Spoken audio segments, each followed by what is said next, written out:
23. Lev. Hennessy is dead, and Fretwell will face justice. The unwinding of Will Tashine will be avenged. Lev couldn't ask for more. Una calls ahead, so the res is expecting them, and intends to play it for all it's worth. The the Royal Gorge Bridge is closed to traffic for the transfer. A phalanx of guards is there as Morton Fretwell, the Arapache's public enemy number one, is taken from the trunk of Una and Lev's car and into police custody. They remove the gag and plastic ties restraining him and place his hands and feet in steel restraints that seem like overkill for his ugly, emancipated frame. Then he is walked across the bridge in perhaps the greatest perp walk of all time. The Arpachi are nothing if not dramatic. You and Una will lead the procession, Cal Tashine told them over the phone. It'll be a public event, and the first thing the public will see coming over the bridge will be you. Cal is not there when they arrive.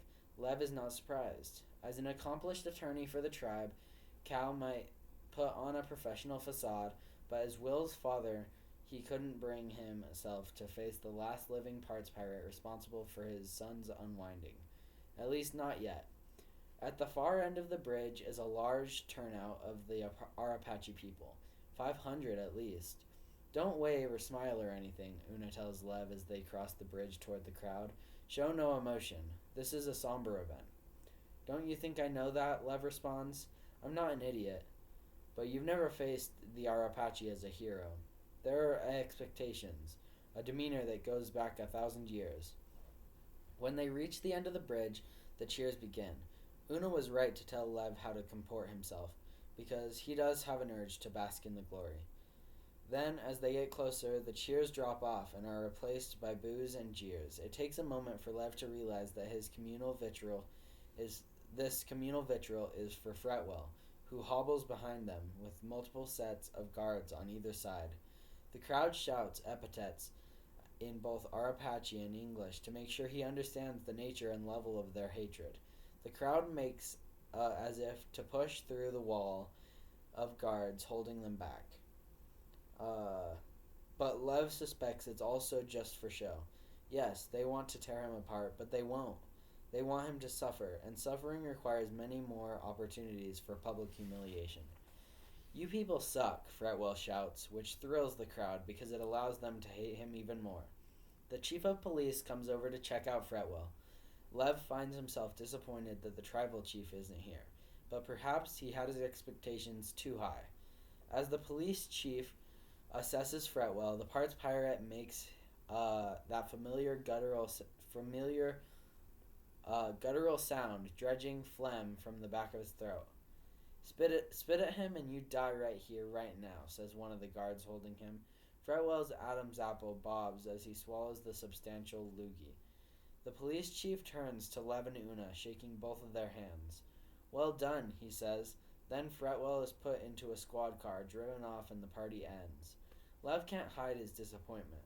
What did you expect? Una asks him. A Medal of Honor? The key to the res? I don't know, Lev tells her, but something more than a handshake. Handshakes from the right people mean a lot around here, and there are plenty of handshakes. First, from the members of the crowd before they disperse. People of all ages come forth to shake Lev's hand and offer words of thanks and congratulations, and Lev begins to realize this is what he needs more than official recognition. What he needs is grassroots acceptance from the Arapache people. One person, one handshake at a time. Only with that sort of support on a personal, visceral level, will he find himself the clout to be taken seriously by the tribal council. In the days following Fretwell's arrest, Lev makes every effort to be as visible as possible in town. At diners and restaurants, he's given his food for free. He accepts the generosity but leaves an even more generous tip. He is stopped on the street by families who want to take pictures with him, children who want an occasional autograph. He is gracious and accommodating to everyone who approaches him. He handles his own emotion and reserve, just as Una told him. The deportment of a warrior hero, sublimated to modern times.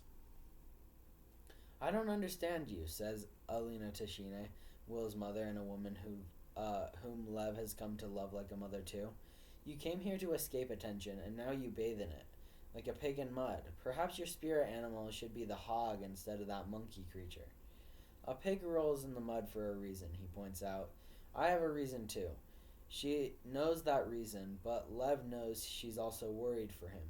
You are one boy. You can't expect yourself to move heaven and earth. Maybe not, but he still dreams he can bring down the moon.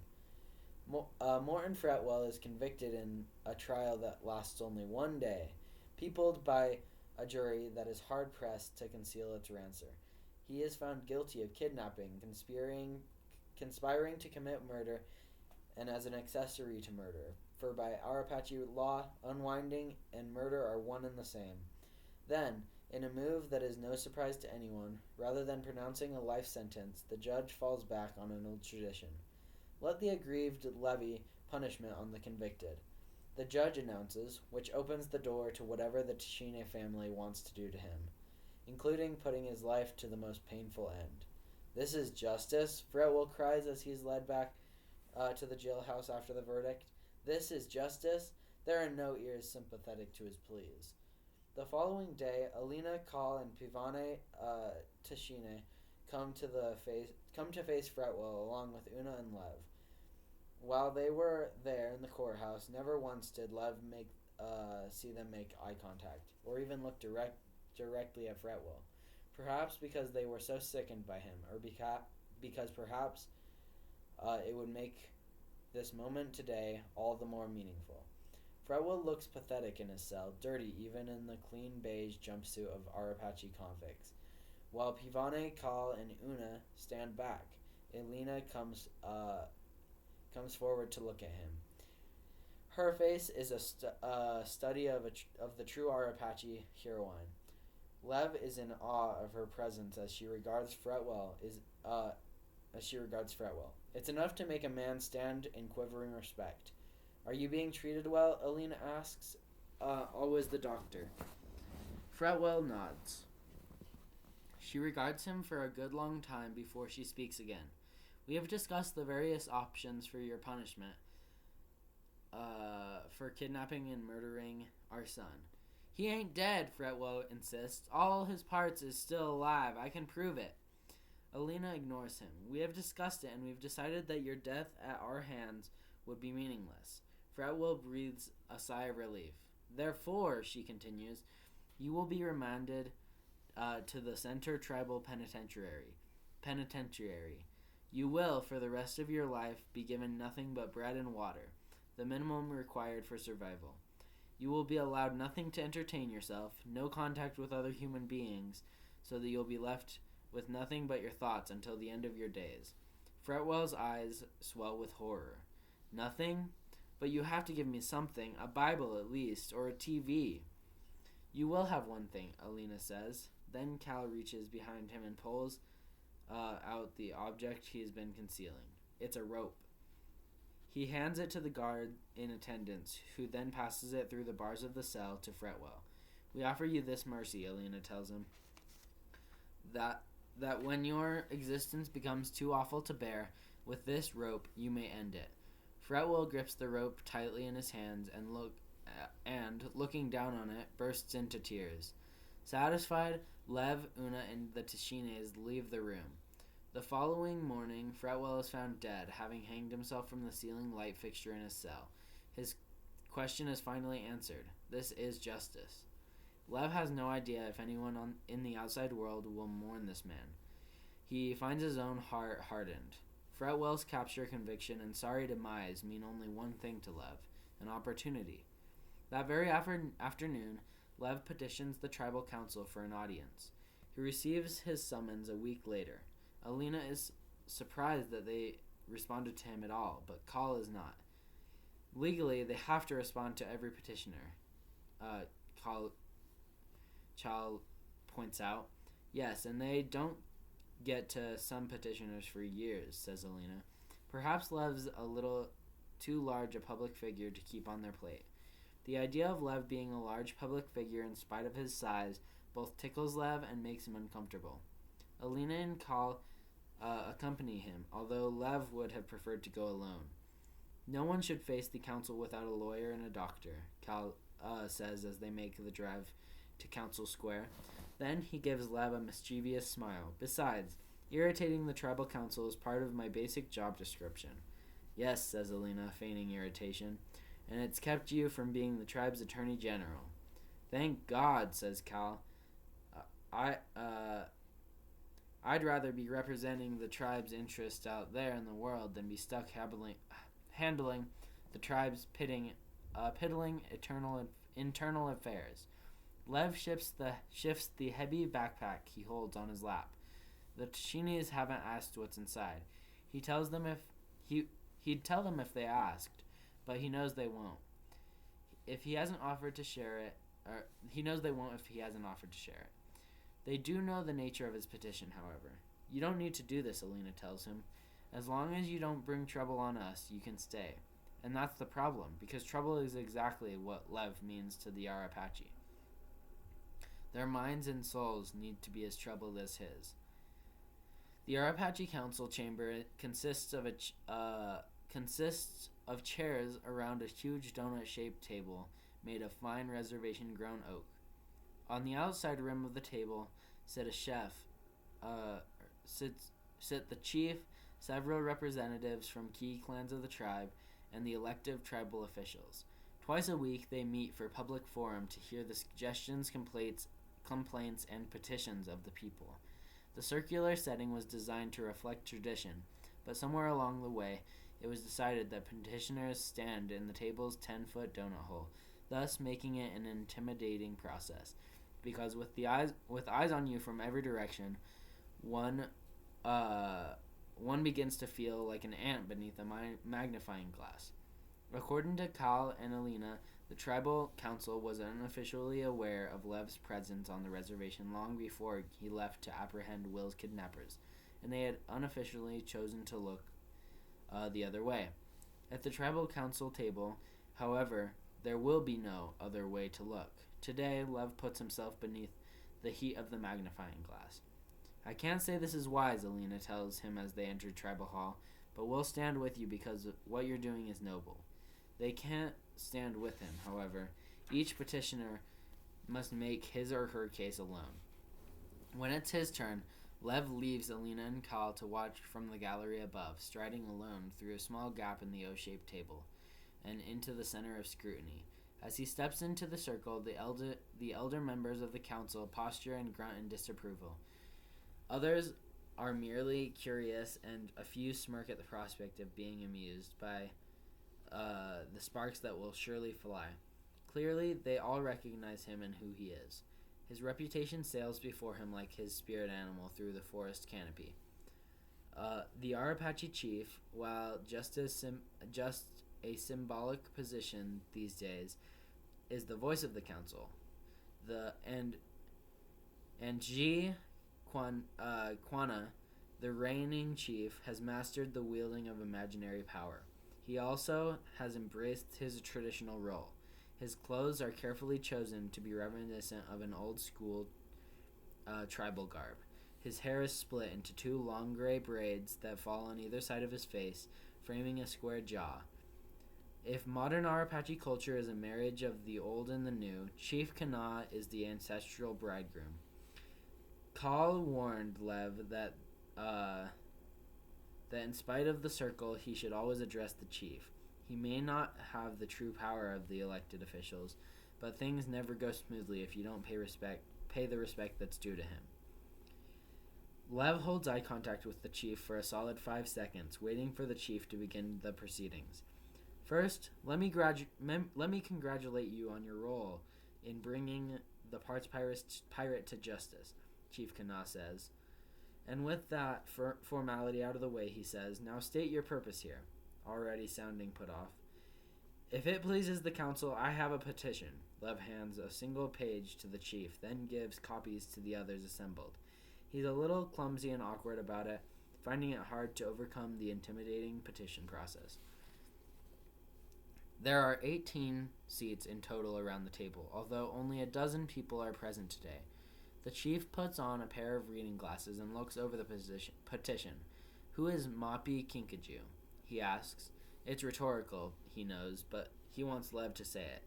It's the name I've been given as an Apache foster fugitive. The Kinkajou is my spirit animal. The chief puts down the petition, having only skimmed it. Never heard of it. Neither did I until it found me. Your name is Levi, the chief states. That is the name by which you will be addressed. Lev does not argue, even though no one has ever called him Levi, but his parents. And now his parents don't call him anything. He clears his throat. My petition is... But the chief doesn't let him finish. Your petition is foolishness and a waste of our time. We have important business here. Like what? Lev says before he can filter himself. A petition to name fire hydrants, a noise complaint about a karaoke bar. I saw the list of today's important business. That brings forth a half-stifled guffaw from one of the elected council members. The chief throws the councilman a glare, but seems a bit embarrassed himself by some of today's other petitions. Lev takes the moment to forge forward, hoping he can get it out with only a minimum verbal bumbling. He certainly practiced it enough. The Apache Nation is a powerful force, not just among the chance folk, but in the larger world too. Your policy has been to look the other way when people take on a foster fugitive AWOL. But looking the other way isn't good enough anymore. This petition urges the tribe to openly and officially accept kids trying to escape from being unwound. Toward what end? Asks the woman to his right. He turns to see a council member about Elena's age, but with more worry lines in her forehead. If we open our gates to AWOLs officially, we'll be inundated. It'll be a nightmare. No, says Lev, happy for the unintentional setup. This is the nightmare. Then he reaches into the backpack and pulls out a set of bound sets of bound printouts, reams and reams of paper as heavy as phone books. He quickly hands them out to Chief Kana and the council members around him. The names of the unwound are public record, so I was able to access them. In these pages are the names of everyone subjected to summary division since the Unwind Accord was signed. You can't look at all those names and not feel something. We never signed the Unwind Accord and never will, says one of the elders. Our consciences are clear, which is more than I can say for you. He points a crooked finger. We took you in 2 years ago, and then what did you do? You became a clapper. Only after this council cast me out, Lev reminds him. It gives everyone pause for thought. Some of the council members leaf through the pages, shaking their heads sadly at the sheer volume of names. Others won't even look. To his credit, the chief takes some time to flip through the pages before he says, the tragedy of unwinding is beyond this council's control, and our relationship with Washington are already strained. Isn't that true, Cal? The chief looks up to the gallery. Cal stands in response. Tense, not strained, he offers. So why even add more tension by throwing down a gauntlet to the juvenile authority? And then, from a councilman behind Lev, if we do, other tribes might follow. And they might not, says the chief with a finality that leaves no room for contradiction. There are plenty of people who are against unwinding, Lev tells the council, no longer addressing just the chief, as he was instructed, but turning a slow pirouette, making sure to make eye contact with every single councilman around him. But a lot of people won't speak out because they're afraid to. What they need is something to rally behind. If the Apache make a stand against unwinding by giving official sanctuary to AWOLs, you'll be amazed by the friends you'll find out there. We're not looking for friends, shouts one of the elders, angry to the point of spraying spittle as he speaks. After generations of being abused, all we want is to be left alone. Enough, shouts Chief Kana. We'll put it to a vote and end this once and for all. No, Lev shouts. He knows this is too soon for a vote, but the chief, offended by his show of disrespect, leans forward and locks eyes with him. It is being put to a vote, and you shall abide by the result. Boy, is that understood? Lev casts his eyes downward, humbling himself, giving the chief the respect due him. Yes, sir. The chief raises his voice to a commanding volume. All in favor of adopting the petition to publicly and officially open the reservation to all unwinds seeking asylum, affirm with a show of hands. 3 hands go up, then a 4th. All those opposed? 8 hands rise in opposition. And just like that, AWOL hope among the Arapachi is lost. The petition fails, the chief says. However, in light of extenuating circumstances, I move that we officially and publicly accept Levi Jedediah Calder Garrity as a full-fledged child of the Arapachi Nation. That's not what I asked for, sir. But it's what you received, so be thankful for it. Lev is admitted to the tribe by a unanimous show of hands. Then Chief Kana instructs the council members to return the books of the unwinds' names to Lev. No, keep them, Lev says. When the Cap 17 law fails and the juvenile authority starts unwinding kids without their parents' permission, you can add the new names by hand. We will do no such thing, says the chief, insisting on the last word, because those things will never happen. Then he calls for the next petitioner. The walls of Lev's room are undecorated. The furniture is well crafted but understated. The bedroom is just as it was when Lev came to the Tshine home for the first time, the same as when he returned 6 weeks ago. He knows now why he feels so at home here. His soul is a lot like these Spartan walls. He tried to fill the emptiness with angry graffiti of the clapper, but it was washed clean. He accepted being a shining god for the ex-tithes in the Kavanaugh mansion. But that chalky portrait wiped away. He tried to draw himself a hero by saving Connor's life, but even after he succeeded, he felt no glory, no sense of honorable completion, and he curses his parents for raising him to be a tithe. For no matter how he runs from that destiny, it is imprinted so deep in his psyche that he will never be free of it. He will never feel complete, for there will always be that unwanted, uncomprehending part of himself that can only be completed in his demise. Far worse than his parents disowning him was that raising him to only find satisfaction in the negation of his own existence. On the evening of the day Lev fails to change the world in council, Elena comes to his room. She rarely does that, for she is a woman who respects privacy and contemplative solitude. She finds him lying on his stomach atop his highly made bed. His pillow is on the floor because he doesn't care enough to pick it up. "Are you all right?" she asks. "You ate very little at dinner." "I just want to sleep tonight," he tells her. "I'll eat tomorrow." She lingers, sitting down in the desk chair. She picks up the pillow and puts it on the bed, and he turns to face the wall, hoping she'll go away, but she doesn't. "There were 4 votes in for your petition," Elena reminds him. A single vote would have been surprising, considering the council's resistance to taking a stand on unwinding. You may not realize it, but 4 votes is a veritable coup. It doesn't change a thing. The petition failed, period.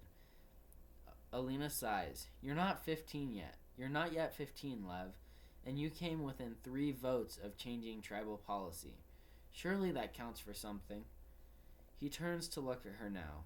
Horseshoes and hand grenades. And off her confused expression, he explains. "It's something Pastor Dan used to say. Those are the only 2 situations where being close counts."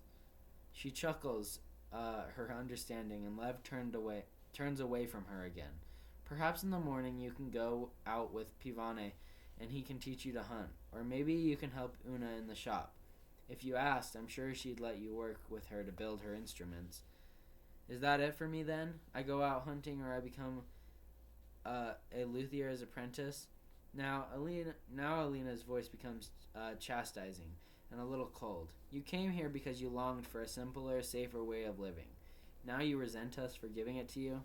"I don't resent anyone. I just feel, unfulfilled." "Welcome to the human race," she tells him with a bit of rueful condescension. You should learn to relish the hunger more than the feast, lest you become a glutton.